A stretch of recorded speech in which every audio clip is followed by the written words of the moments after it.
It's day 122 of the Travel Agency in a Year podcast. I'm your host, Rachel Kay, and if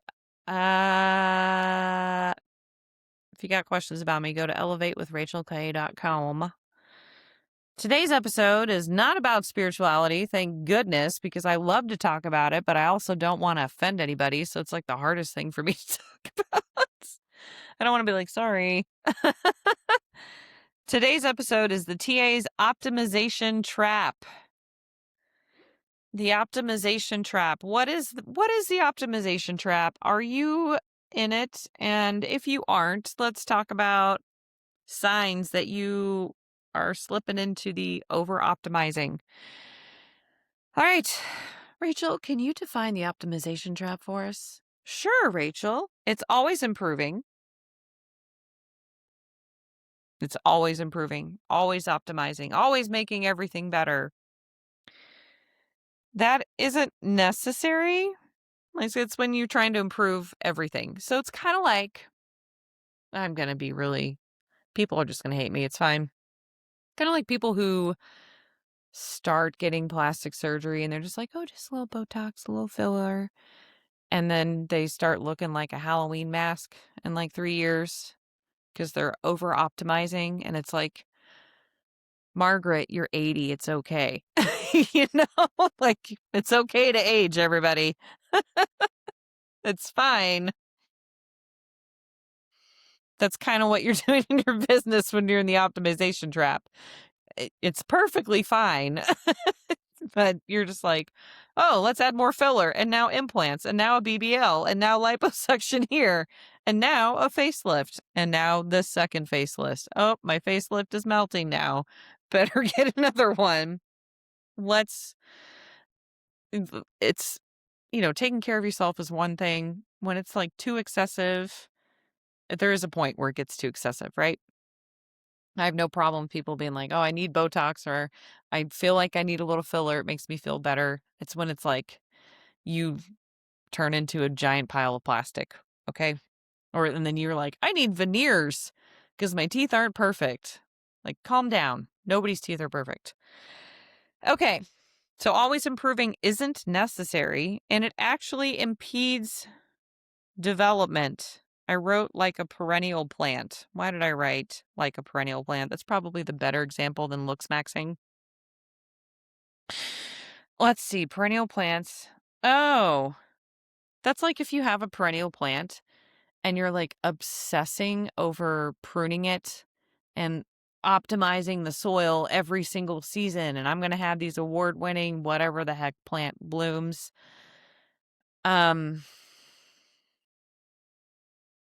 What? What are you doing? Just leave it be. If it's a native plant and it's like native plants are often perennials in gardens, just leave it be and like take care of it when you need it. You don't have to like perfectly prune a blackberry bush. It's going to turn into a giant pile of thorns and berries anyway. Like, who cares? Now, if you don't want it to get invasive, because they, at least in my area, can be invasive, you can prune those back and they're still going to come back. Anyway, signs of you are over optimizing in your business. Oh gosh. This is a long episode. I might have to break it up into 2. I'll watch the timer. Completely different content strategy every single week. You decide, oh, Facebook doesn't work after 1 week. So you're like, I'm going to try Pinterest. 1 week later, I'm going to try this. 1 week later. Well, none of this works for me. We'll talk about how this gets you into like nothing works for me spiral as well. Not sticking with the system long enough for any kind of feedback or results. Any kind of system. This could be how you were time blocking. This could be how you are managing your finances. This could be the CRM you're using and the workflows that you maybe even purchased and paid to have them set up. You got to stick with stuff for a little bit longer than you think. Go back to my discipline is freedom episode. You feel like nothing works because you don't give it enough time. Anything that you're trying out, you're like, this isn't working. I'll give you an example here in a second. This isn't working. I'm just going to give up on it. Flashback to like 2020 when I was like, I'm going to market on TikTok. And I had no idea how to use the app because I was 37. 37? No. Was I? I don't know. I was in my 30s. I was old enough to not be cool with all the hip cats learning a new platform. And I didn't want the app on my phone. And I was that old person that refused, very, very stubborn, like, this isn't how I did things back in my day. Like, that's kind of how I was. I'm going to do it all on my desktop and I'm going to schedule it all out. Back then, you could schedule out I think you could. Anyway. And then I was like, I'm going to make this really cool content. It was terrible content, by the way. I remember my first TikTok because I refused to put the app on my phone because I was that person. Took, I think, 3 hours. I was cussing in my office. Why isn't this working? What do you mean I have to do it this way? I was trying to do things like the old YouTube way. And I was so mad. I downloaded all this useless software I didn't need to download. All I needed to do was whip out the old phone and be like, blah, blah, blah, blah, blah, beep, bop, boop to the sound, done. And if I gave up on that first 3-hour attempt, and it's like a 10-second video, and it's not even me. It's so sad.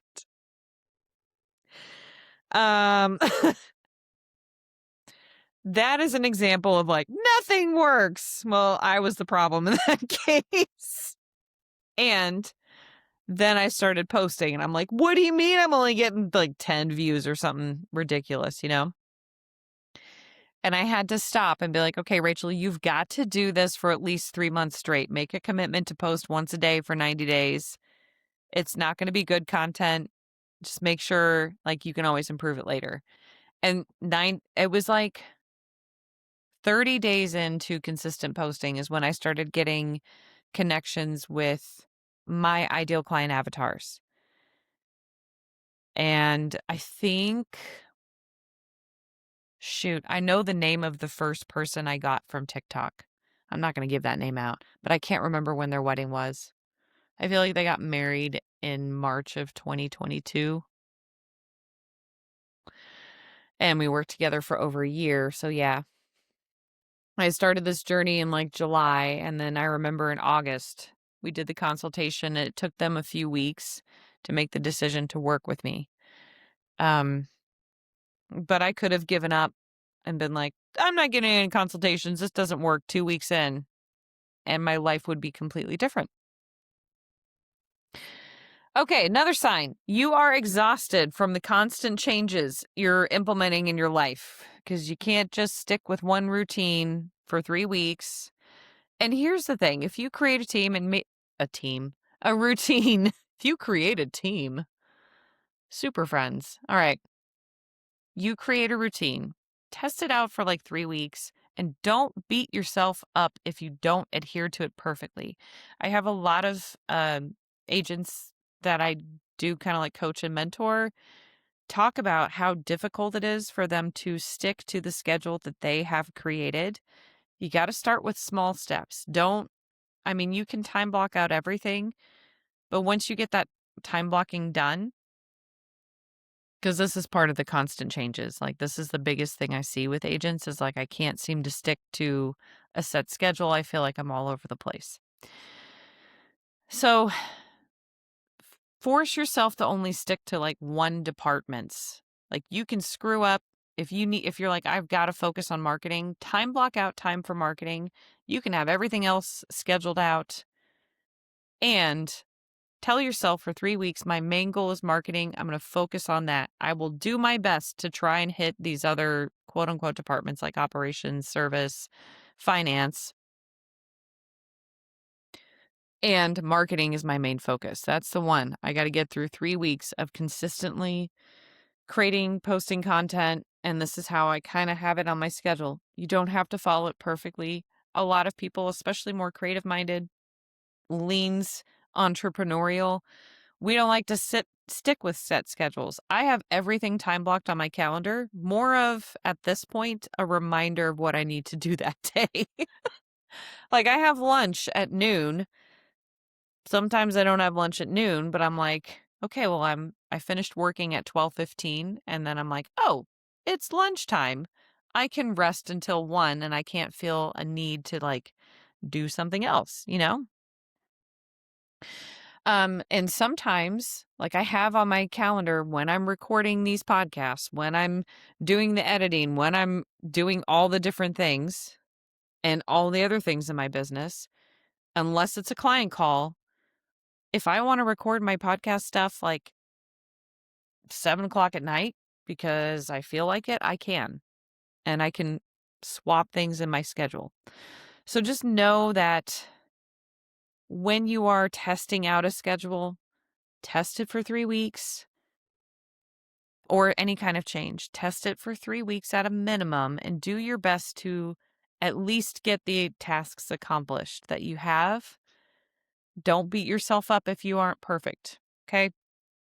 So when you're exhausted because you're constantly changing, you spend a ton of energy of how can I fix this? How can I fix this problem? How can I fix this problem? That takes a lot of energy from your brain. Your brain already takes up a lot of your calories and energy for throughout the day. So if you're feeling super exhausted because you're constantly like, I can't get my schedule right. I can't get my VAs to do things right. I can't get my clients to follow my procedures because you're constantly changing them.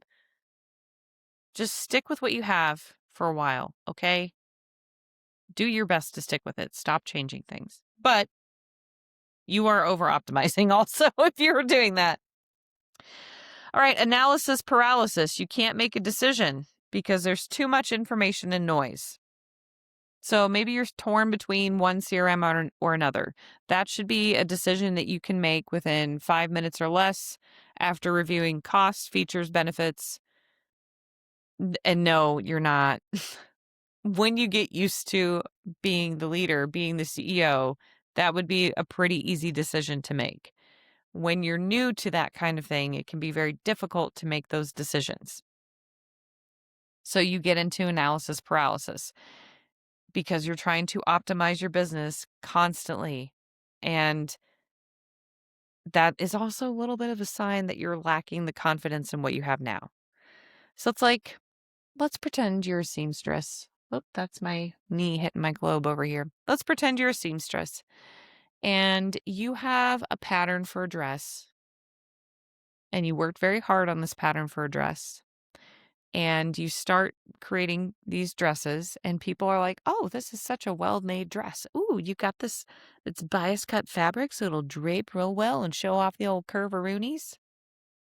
Whatever. I don't know what your dress is. I got it in my brain, but I don't know what your dress in your brain is. And then you see another shop open up, or there's a hat maker. I watched Howl's Moving Castle over the weekend, so I'm just like in pretending that we're all just little shop people mode. I'm picturing all of this in Studio Ghibli animation, by the way, if you want to join me on that journey. So then the hat maker comes by and they're like, oh, well, we have this new pattern for a dress. We got this from blah, blah, blah, country, whatever. And it's innovative because it has pockets. And then you're like, uh-oh, it has pockets. I better optimize my dress pattern that's been working just fine. I need to add pockets. But unfortunately, because it's maybe a bias cut, I don't know anything about clothes making, or maybe where the seams are, it's really, really hard for you to get the pockets in. So you have to recreate the entire pattern and start from scratch. Meanwhile, everyone that loves your dresses are coming into the shop and like, why don't you have any dresses? And you're just like, because I need to make this better pattern because the hat shop has a dress with pockets. Do you understand what I'm saying here? Like, can you imagine going into a Studio Ghibli dress shop and seeing a little woman just slaving away on a pattern and perfecting this pattern when she had perfectly good dresses that people wanted, that you wanted to buy, but now she doesn't have them in stock because she's not making them, because she's like, stop everything, I gotta optimize this dress. Anyway, that has nothing to do with analysis paralysis, but at the same time, she can't figure out how to get that pattern done, right? She's not offering the product that people already like and enjoy or service because she's feeling the need to always be doing better and always optimizing. So with analysis paralysis, there is a lot of information out there. There's so many tools that can help travel advisors, and you don't really need all of them. There are many travel advisors who don't use any special tools, and some build out their own tools, and that's okay too. But sometimes it can be hard to make a decision and you get it stuck in analysis paralysis. That is part of the opposite. Blah, blah, blah, blah, blah. Optimization trap. Okay. This is, I need to make a second episode out of this. I'm going to have to change these days. So, just so you know, habits in general. This is day 122. Yep. Habits in general take 3 weeks of consistent daily behavior to truly form. Habits, good or bad, going for a walk, doing 5 minutes of jump roping, doing push ups every day. It takes 3 weeks of consistently doing it, even when you don't want to really get that habit to form. Daily commitment. So when you are working on optimizing anything, please give yourself 4 to 6 weeks of consistent effort. Even if it's just like, I'm going to make a TikTok or reel or short, whatever, short form video every single day. It will start out 3 hours like me. If you're like me, you're just terrible at technology. But eventually, that ends up being 3 to 5 minutes of your day, especially like once you're weekend and you stop worrying about, am I confident enough to do this? You just put it out there, right? Um, but you need to do it for 4 to 6 weeks consistently before you have enough data to really make a decision. And this is why I mention you should do the monthly review, because oh, guess what? 4, sometimes 5 weeks. Huh, weird. And you can be like, oh, now, if you really, really struggle, there's a number of reasons why you can really, really struggle with maintaining daily habits. My best advice that I can give you, because I don't know, we're all a little neurodivergent, so I don't know how neurodivergent you are. But the best advice I can give you is to tell yourself, this is my goal for the day, every single day, right? I will post one video today, or one social media post, or I will schedule out one every day, make that commitment, say it out loud, write it down if you need to. And also, if things come up to where you're just like, there is no way, like emergency surgery type stuff, that's okay. It's okay. Just start again, keep going. Because if you make a commitment to do it daily and you still miss a day here or there, like over the course of 30 days, you're probably going to end up hitting 20 to 25 of those days. And that's still enough relevant data to like make an informed decision versus, oh, well, I posted once here a week ago and nothing's happening.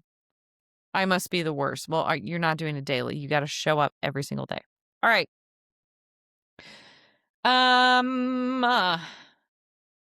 Tomorrow we're going to talk about, this is a long episode. Oh, when you get that 4 to 6 weeks of consistent data, I wrote long form about something here in my notes. Guys, it's fine. Oh, yeah. So tomorrow is going to be about these habits. It was all going to be one episode, but we're at 20 minutes, folks. That's where I stop. It's 20 minutes. All right. Thanks for listening. Share this with someone who is like slaving away, not getting anything done because they always need bigger, better, bigger, better, bigger, better, not good enough. The optimization trap. Be like, low key, this might be you.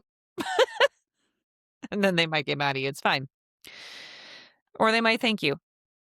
Otherwise, have a good day.